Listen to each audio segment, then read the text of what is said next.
Congratulations to TVAN.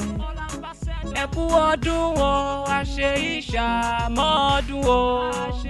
Congratulations to TVAN. Ẹ kú oríire. Ẹ kú ọdún o, àṣẹ ìṣàmọ́dún o.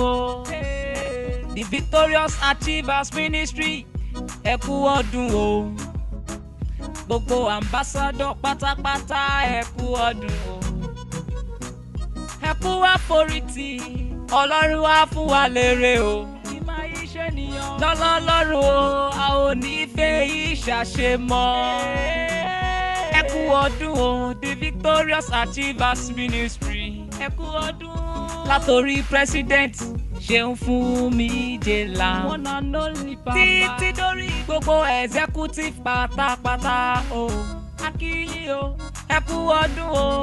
Àṣẹ ìṣàmọ́dún o. Àṣẹ ìṣàmọ́dún. AP Media ló kí gbogbo wa wípé a kú ọdún o. Ẹ kú ọdún o.